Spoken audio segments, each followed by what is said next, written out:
verifikasi bukti transaksi dan cara menulis bukti transaksi tersebut ke jurnal.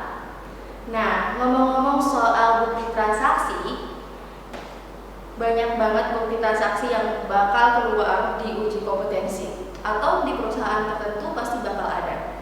Nah, di antaranya itu kwitansi, slip pembayaran, nota kontan, nota debit, nota kredit, bukti pengeluaran kas, bukti penerimaan kas, dan masih banyak lagi.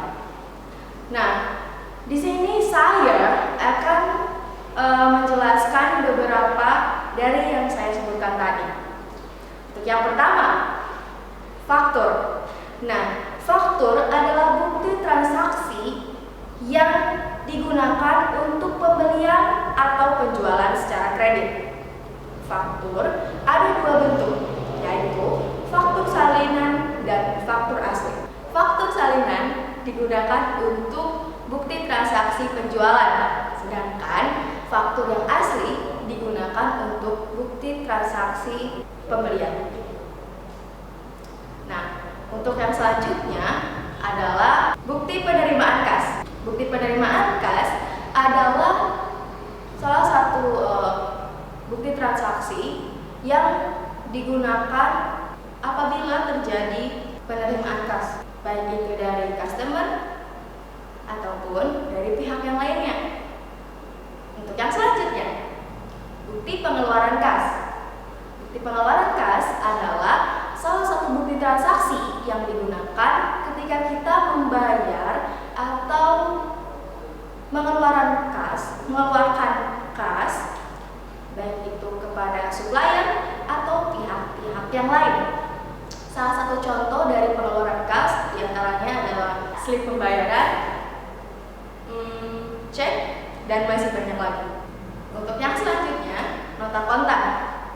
Nota kontan adalah dokumen transaksi yang digunakan ketika terjadi penjualan atau pembelian secara tunai. Cara pengidentifikasiannya hampir sama dengan faktur asli yang digunakan untuk transaksi pembelian. Nota kontan salinan digunakan untuk transaksi penjualan. Tapi ada juga bentuk dari nota kontan yang seperti faktur tapi dicap lunas. Untuk yang selanjutnya adalah nota kredit. Nota kredit adalah bukti transaksi yang menunjukkan adanya pengurangan pada piutang dagang karena terjadi pengurangan atau pengembalian dari barang dagangan, atau sering disebut dengan retur penjualan. Untuk yang selanjutnya, nota debit. Jadi nota debit adalah salah satu bukti transaksi yang menunjukkan adanya pengurangan utang dagang akibat pengembalian barang yang dituliskan oleh pembeli. Nah, untuk yang terakhir yaitu bukti memorial. Bukti memorial adalah catatan yang ditulis oleh pimpinan atau manajer kepada akuntan untuk melakukan penyesuaian. Nah, itu tadi penjelasan beberapa bukti transaksi yang sering keluar di uji kom.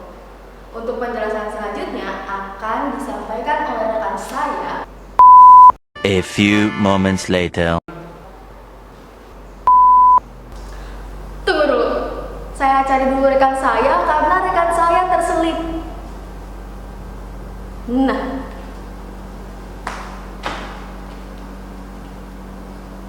Hai guys,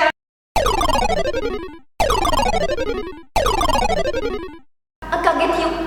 ada yang bisa saya bantu? Gimana? Jadi gini nih ya. Iya. Tadi tuh kan saya sudah menerangkan tentang bukti-bukti transaksi yang sering timbul di uji kom dan di Uji kom, perusahaan. oke. Terus? Nah, karena penjelasan saya mungkin kurang terperinci, jadi saya butuh orang yang lebih ahli untuk menjelaskan. Jadi saya harus jelaskan di mananya? Semuanya. Oke ya. karena permintaan partner saya, Kesha, untuk menjelaskan lebih lanjut, nanti saya akan jelaskan mungkin ke arah cara penjurnalannya. Bagaimana ketika saya menemukan atau kita menemukan dokumen transaksi, kemudian harus diproses ke jurnal apa, harus dibawa kemana gitu ya dokumen transaksinya. Nah, saya akan jelaskan, tapi tidak di sini. Wah, di mana dong? Tapi saya akan jelaskan di slide lain. Saya akan jelaskan melalui screen layar ya. Jadi kita berangkat dulu, kemudian saya jelaskan. Bisa? Boleh? Boleh. Ayo kita berangkat. Let's go. Oke, sekarang saya sudah masuk ke slide atau screen sharing ya. Jadi di sini saya akan jelaskan bagaimana cara membuat jurnal berdasarkan identifikasi dari bukti transaksi atau dokumen transaksi. Kebetulan biar mengefektifkan waktu, saya sudah membuat kartu persediaan. Jadi saya fokusnya membahas di pembuatan jurnal ya. Jadi tidak membahas cara mengerjakan kartu persediaan. Itu mungkin di lain video saya akan sampaikan. Tapi saya sudah buatkan untuk kartu persediaan sehingga nanti tinggal posting saja untuk yang berhubungan dengan persediaan.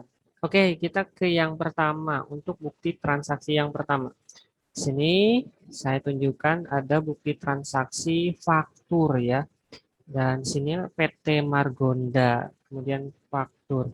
Kalau tampilannya seperti ini, kita harus tahu dulu siapa perusahaan yang kita kerjakan.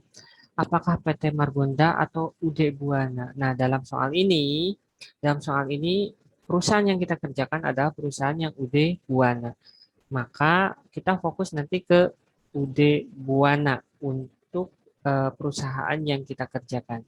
Selanjutnya, jika kita menemukan dokumen transaksi bentuk seperti ini, faktur, kalau faktur udah jelas tadi disampaikan bahwa faktur itu transaksinya secara kredit, baik itu penjualan maupun pembelian. Tapi masalahnya, apakah ini termasuk transaksi penjualan ataukah pembelian? Nah, jika dilihat bukti transaksi seperti ini, tidak ada kata salinan sebelah sini, biasanya ada, atau tidak ada kata kopi atau tulisan kopi sebelah sini, maka berarti ini adalah bukti transaksi atau dokumen transaksi faktur asli ya, asli. Kalau asli, otomatis kita melakukan pembelian. Nah, maka karena pembelian ini adalah dokumen transaksi pembelian dengan identifikasi satu, faktur, artinya secara kredit. Kedua, tidak ada tulisan kopi atau salinan, maka ini adalah asli. Yang harus kita lakukan adalah kita buka jurnal pembelian ya. Purchase journal. Oke, di sini. Nah, kita masuk ke entry jurnal. Kita lihat di sini. Pembelian tanggal 10. Masukkan tanggal, ininya sudah Desember 2020. Kemudian nomor buktinya F05 ya, dari sini. F05, kemudian description-nya kita masukkan saja nama perusahaan atau suppliernya. PT Margonda. Kemudian persediaan yang diterima kita adalah 301 juta. PPN yang dibebankan, kalau pembelian PPN yang dibebankan ke kita yang berlaku adalah PPN masukan. Sebaliknya, jika penjualan PPN yang berlaku adalah PPN keluaran. Nah, PPN-nya adalah 30.100.000 rupiah. Kemudian, karena ini masih tagihan atau faktur atau belum dibayar, maka hutang kita totalnya 331 juta. Nah, ini untuk penjurnalan dokumen transaksi yang pertama. Kita fokusnya perusahaan apa yang kita kerjakan. Di sini dalam soal kasus ini adalah UD Buana. Kedua yang menjadi identifikasi adalah faktur. Faktur itu pasti transaksinya secara kredit. Ketiga, apakah faktur ini asli atau kopi ya? Karena di sini tidak ada tulisan salinan atau kopi, maka ini disebut juga dengan faktur asli. Artinya dokumen transaksi pembelian. Maka langkah tepat yang harus kita kerjakan adalah ke jurnal pembelian. Jika saya di awal belum menyiapkan kartu persediaan, maka saya harus membuat kartu persediaan ini. Tapi untuk mengefektifkan waktu, kita hanya fokus di pembahasan jurnal saja. Identifikasi transaksi atau dokumen transaksi ke jurnal. Ini udah saya siapkan. Jadi tidak lagi membuat kartu persediaan. Yang memang seharusnya kalau pencatatannya secara perpetual, setelah kita mengentry jurnal ini, membuat jurnal ini, kita harus mengisi kartu persediaan. Tapi saya skip dulu, mungkin akan dibahas di video-video lainnya. Oke. Dokumen transaksi 1 selesai ya. Sampel 1 selesai. Kedua, ada transaksi di sini ya. Transaksi jenisnya sama faktur. Sama faktur, kemudian kopnya UD Buana, kemudian ininya kopi. Nah, kalau kopi atau salinan itu adalah penjualan ya, penjualan. Dan ini F menunjukkan faktur atau mungkin tidak ditunjukkan di sini ada cap lunas atau dibayar, maka ini termasuk transaksi secara kredit. Cara identifikasinya adalah satu, apakah ini faktur atau nota, kontan ya, atau lunas, dibayar lunas. Dan ternyata di sini terminnya N30. Ada batas waktu pembayaran 30 hari. Artinya ini adalah secara kredit. Kedua, siapa yang melakukan transaksi? Apakah kita melakukan penjualan atau pembelian? Nah, kedua kita bisa lihat dari sebelah sini. Ini ada kopi ya. Kopi atau salinan artinya kita melakukan transaksi penjualan. Identifikasi ketiga adalah lihat kopnya. Jika kopnya milik perusahaan kita, maka biasanya itu adalah penjualan. Jika kopnya milik perusahaan orang lain, maka itu adalah biasanya pembelian. Itu cara identifikasi mudahnya. Nah, karena ini adalah faktur dan transaksinya secara kredit, maka kita langsung ke jurnal penjualan. Ya, karena secara kredit. Masuk ke jurnal penjualan, masukkan tanggal 6. Dokumen transaksinya, nomor fakturnya F12 strip 1. Kemudian kita menjual ke Digital Elex. Kemudian jumlah piutangnya adalah 286 juta. Kemudian penjualannya adalah 260 juta. Dan PPN yang berlaku untuk penjualan adalah PPN keluaran. Ya, kebalikan dari pembelian. Pembelian PPN masukan dan penjualan PPN keluaran atau VAT out. 26 juta rupiah. Nah, selanjutnya kita tidak terhenti di sini kalau penjualan. Kita harus memperhitungkan HPP. HPP-nya berapa?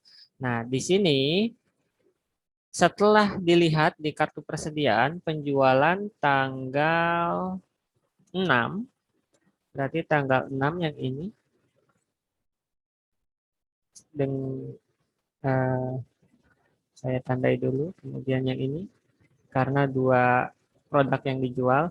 Nah, kita menghitung HPP-nya. Kita hitung berapa HPP yang keluar atau persediaan yang keluar.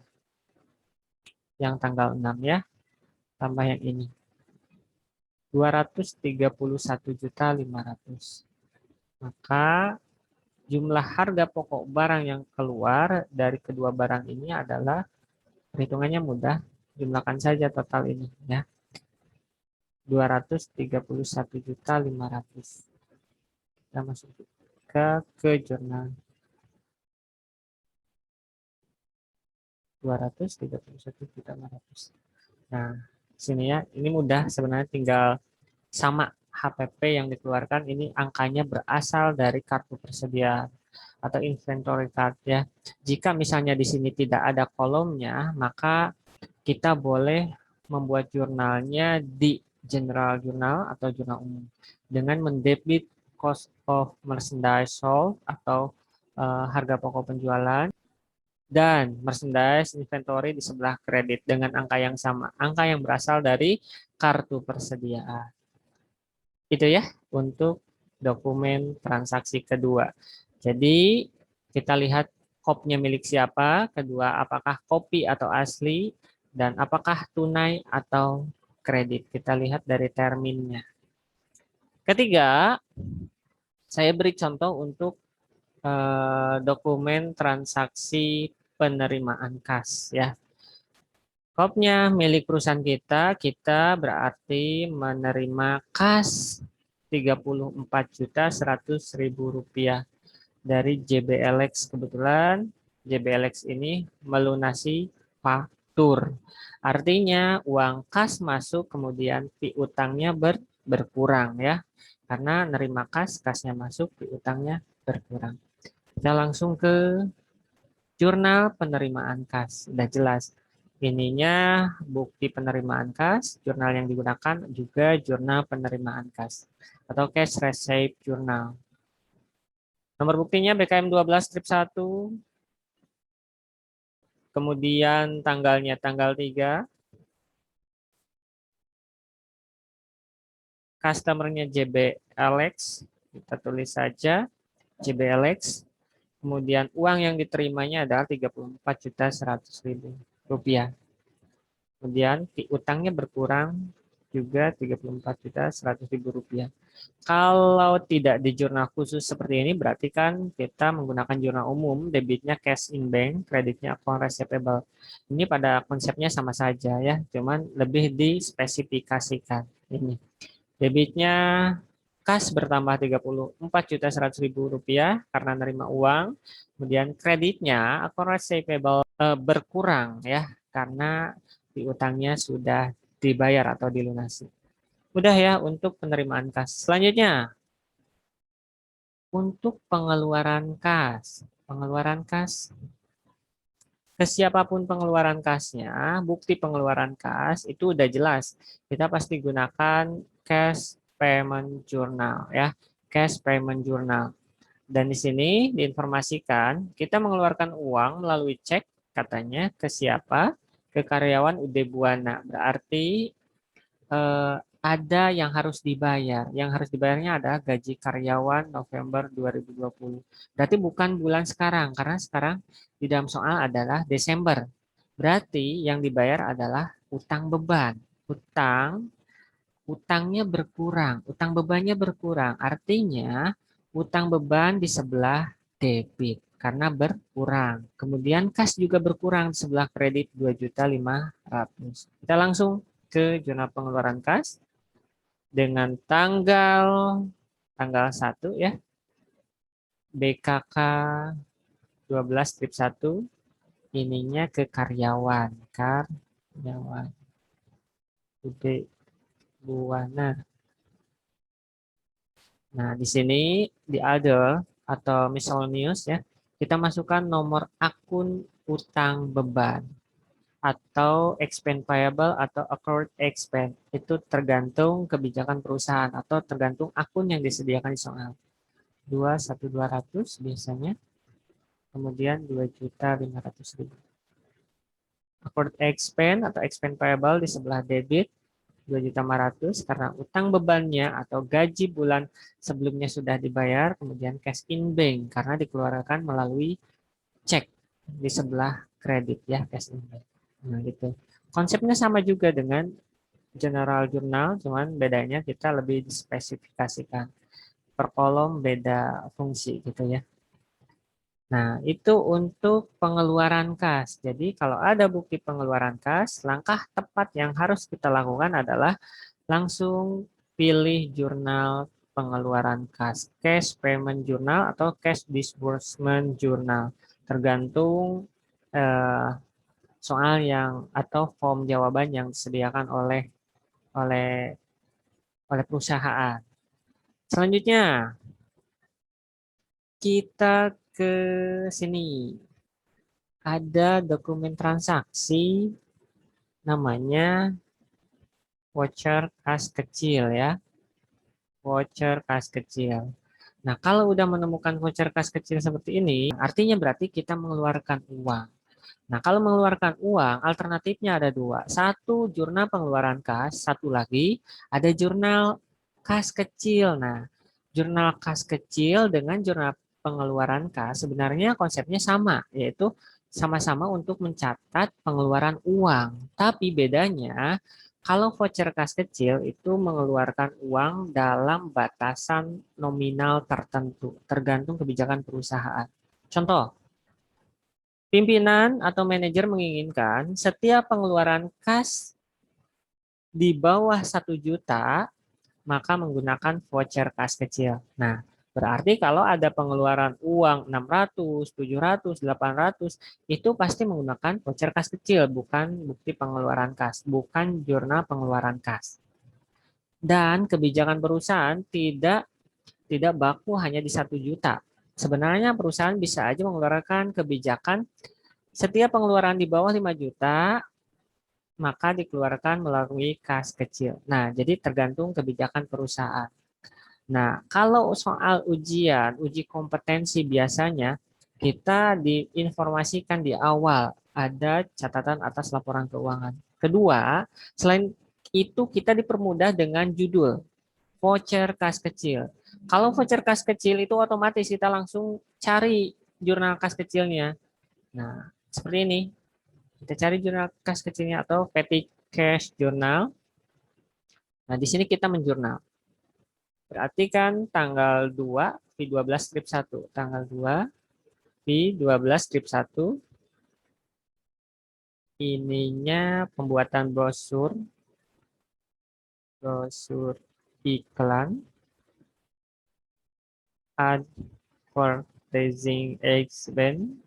Biasanya nama akunnya advertisement atau advertising atau beban iklan. Kemudian menggunakan istilah, jadi pakai istilah akuntansi. Nomor akunnya kita masukkan. Biasanya 6 2000. Jumlahnya adalah 675.000. Dan kreditnya kita mengeluarkan uang melalui petty cash. Petty cash termasuk kelompok harta, dan ketika berkurang itu di sebelah kredit. Tepat berarti ya. Debitnya advertising expense, kreditnya petty cash. Itu untuk pengeluaran kas kecil. Jadi bukan ke jurnal pengeluaran kas, karena ada jurnal khusus yang mengakomodir semua uang yang dikeluarkan dalam jumlah-jumlah tertentu atau kecil sesuai dengan kebijakan perusahaan. Selanjutnya, kita ke nota kontan. Nota kontan. Nah, kalau nota kontan itu udah jelas ya. Berarti transaksinya secara tunai. Secara tunai nota kontan. Berarti kita menerima uang dari hasil apa dulu ini? Kopnya milik perusahaan kita, berarti penjualan. Seperti tadi saya sampaikan, kalau kopnya milik kita itu biasanya transaksinya penjualan ya. Kemudian kita lihat juga sebelah kanan sebagai pendukung, ada kopi atau salinan. Kalau kopi atau salinan berarti itu adalah transaksi penjualan. Semakin mendukung saja ya. Cuman bedanya, apakah ini tunai atau kredit? Sudah diinformasikan ini tunai. Berarti kita langsung masuk ke jurnal penerimaan kas. Bukan jurnal penjualan ya. Kalau jurnal penjualan itu digunakan khusus untuk transaksi-transaksi secara kredit atau tidak tunai. Tanggal 13. Penjualan. Nomor buktinya KN01. Ininya penjualan tunai saja. Kemudian uang yang diterima ke kita adalah 266.200.000. Kemudian kita masukkan PPN yang berlaku untuk penjualan adalah PPN keluaran 21.500. PPN-nya Rp24.200.000, kemudian penjualannya 242 juta, 242 juta rupiah. Nah, ini untuk transaksi tanggal 13. Dan bedanya dengan sebelumnya, kalau faktur itu masuknya ke jurnal penjualan, tapi kalau nota kontan karena nerima uang dari hasil penjualan, kita langsung masuk ke jurnal penerimaan kas atau cash receipt journal. Cuman tidak terhenti di sana saja, kita masuk ke kartu persediaan. Berapa kita menjual barangnya? Harga pokoknya berapa? Seperti itu ya. Untuk harga pokoknya atau HPP-nya kita jumlahkan dulu nih ya. Yang tanggal 13. Berarti yang ini nih kita jual dengan bukti transaksi penjualan tunai. Tandai. Tandai. Kita jumlahkan HPP-nya berapa? 100 juta ditambah 112 juta. Maka 212 juta. Nah, ini adalah HPP-nya. Kita masuk saja ke sini. Kita inputkan secara manual untuk HPP-nya. Di debitnya adalah harga pokok penjualan atau cost of merchandise sold 1.100, 212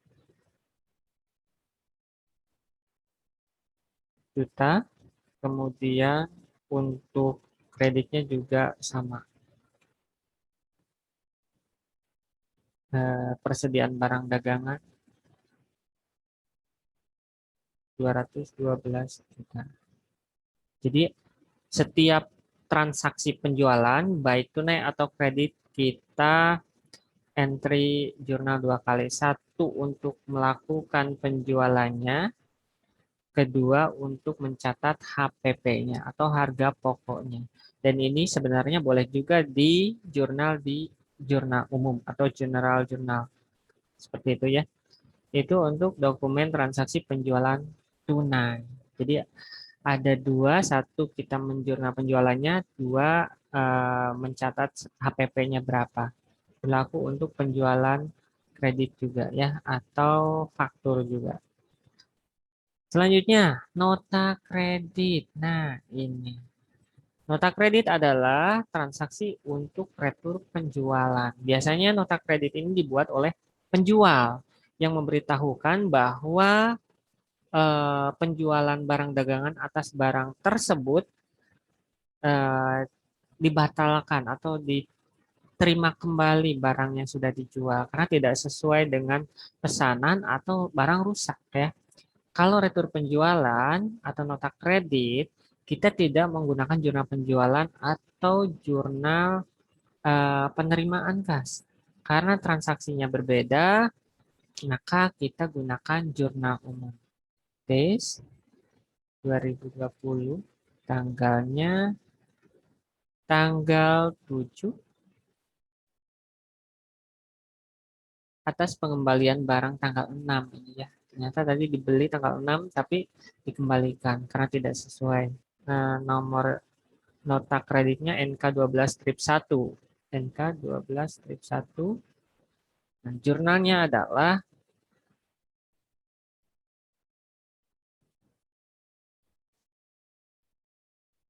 part out. Tadi pajak keluarannya kita berkurang lagi sebesar 5 juta rupiah. Kemudian sales return and allowance 50 juta. Ini adalah akun kontra dari penjualan, berarti kan mendebit, sementara penjualannya setelah kredit. Kemudian utangnya berkurang ya, artinya utang si customer itu berkurang. Kalau di kita piutang yang berkurang. Nah, 55 juta rupiah. Piutang berkurang 55 juta rupiah, kemudian retur yang terjadi 50 juta rupiah, kemudian VAT out pajaknya 5 juta. Maka itu sudah tidak menjadi piutang lagi karena dikembalikan. Nomor akunnya 215 41.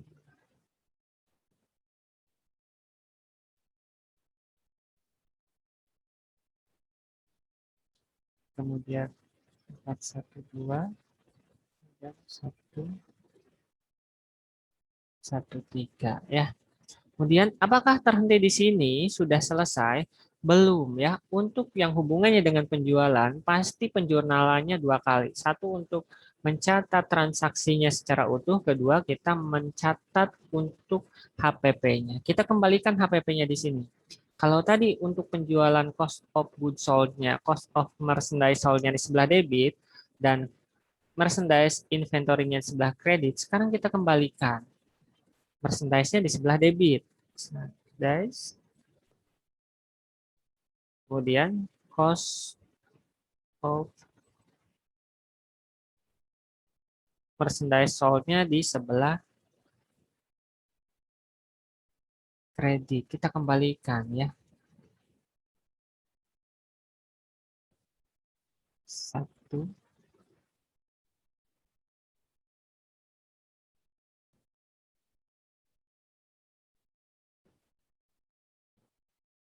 Tanggal berapa ya? Oh, tanggal 7 ya. Berarti kita tandai saja yang direktur tanggal 7.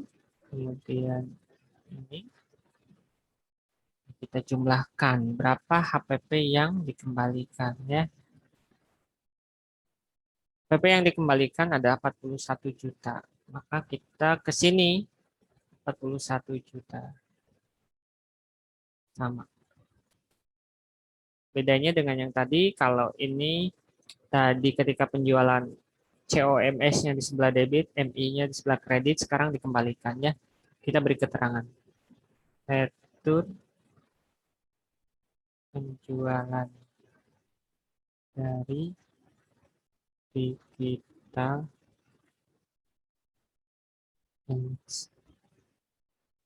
Nah, ini selesai untuk nota kredit.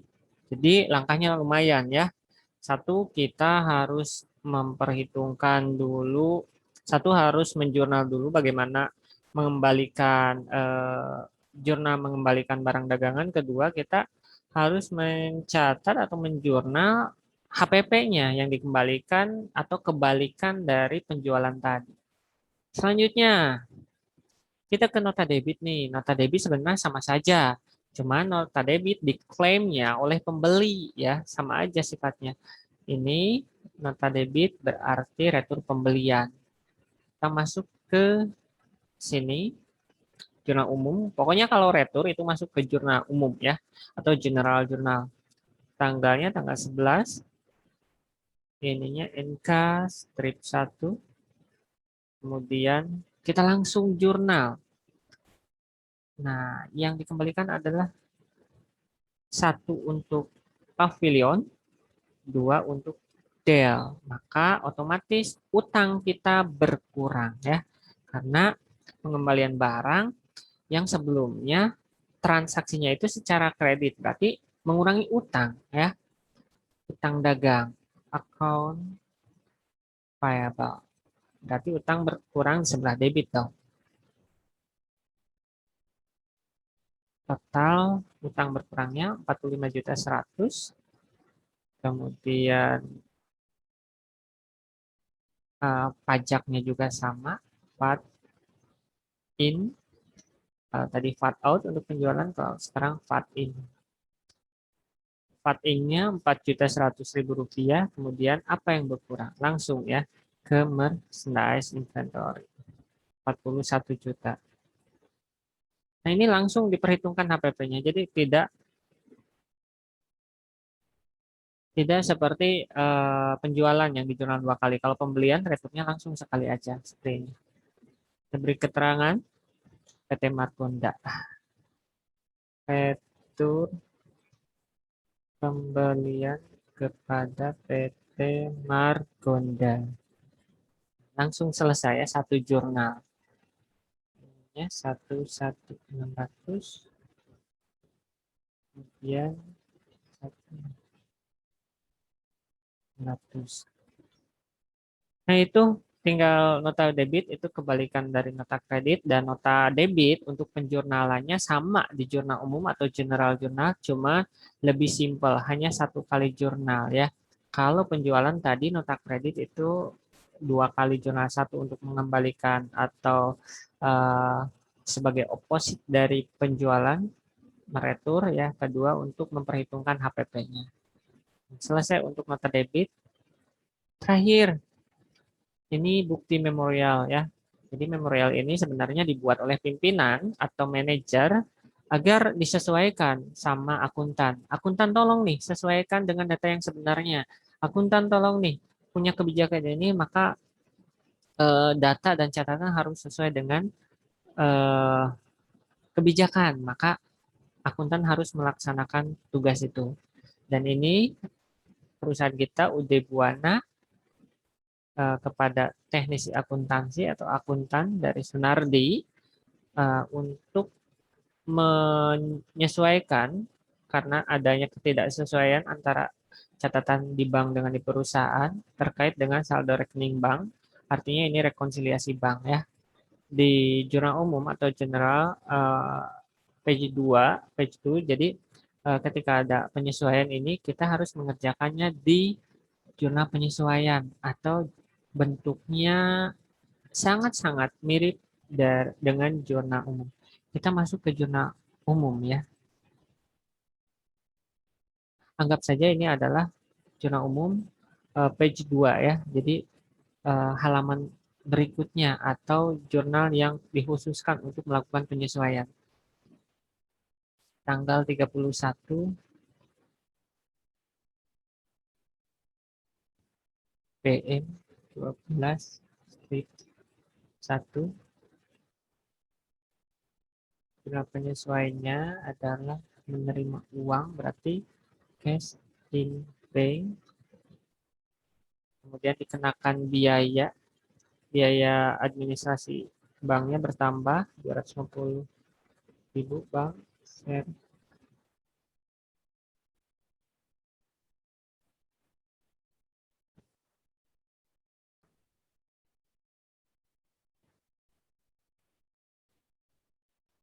Nah, sini kita cek administrasinya 250.000.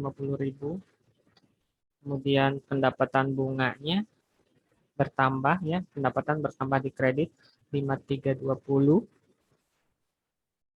dan sisanya sebenarnya kita itu memperoleh pendapatan 5.320.000, cuman kepotong beban administrasi bank 250.000, maka uang yang masuk ke rekening adalah 5.070.000 rupiah. Nah, itu untuk memorial. Jadi, jika kita menemukan bukti memorial di penyesuaian, di adjustment terakhir, maka langkah yang harus kita lakukan adalah kita langsung ke jurnal penyesuaian yang formatnya sama persis dengan jurnal umum. Ya, sama dengan jurnal umum. Di sana, di jurnal penyesuaian kita melakukan berbagai macam penyesuaian. Kita jurnal di sana, sehingga terpisah dengan jurnal-jurnal yang dikerjakan di hari-hari biasanya. Kalau untuk akhir bulan atau memorial atau adjustment, kita gunakan jurnal penyesuaian, yaitu jurnal yang berbeda dengan jurnal-jurnal di tanggal-tanggal biasanya. Ini kemudian 9.008. Selesai untuk pembahasan cara mengidentifikasi bukti transaksi atau dokumen transaksi ya. Tadi ada yang faktur, kemudian fakturnya kopi. Kalau kopi pasti penjualan ya. Dan lihat kopnya. Kemudian ada juga untuk penerimaan kas. Kalau ada bukti penerimaan kas, kita langsung lari ke jurnal penerimaan kas. Kemudian kalau ada bukti pengeluaran kas, kita lari ke jurnal pengeluaran kas. Kemudian voucher kas kecil itu jurnal kas kecil atau petty cash journal ya. Kemudian ada nota kontan, karena menerima uang maka kita jurnal penerimaan kas ya. Kecuali ini kopnya milik orang lain, berarti jurnal pengeluaran kas. Dan asli gitu ya. Karena kan kalau asli pembelian tunai artinya. Tapi kalau kopi itu penjualan. Kemudian nota kredit itu untuk retur penjualan, dan ini diperjelas dengan kop milik kita. Kemudian nota debit itu retur pembelian, dan ini mengklaimkan barang yang telah dibeli tapi tidak sesuai. Kemudian terakhir ada memorial. Semua memorial biasanya digunakan di jurnal penyesuaian yang formatnya sama dengan jurnal umum, tapi terpisah dengan jurnal umum yang biasa dikerjakan pada tanggal-tanggal harian biasanya. Nah, itu untuk penjelasan cara mengidentifikasi masing-masing dokumen transaksi yang biasa keluar di uji kompetensi. Mudah-mudahan bisa bermanfaat. Saya kembalikan ke layar utama. Terima kasih.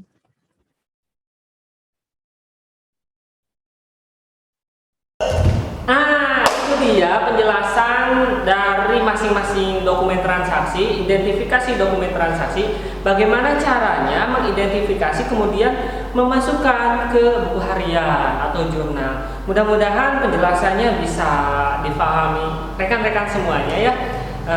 Tadi sama partner saya untuk definisi penjelasannya, kemudian sama saya untuk praktiknya. Nah, itu saja ya yang bisa kami sampaikan dalam video ini. Mudah-mudahan bermanfaat. Terima kasih.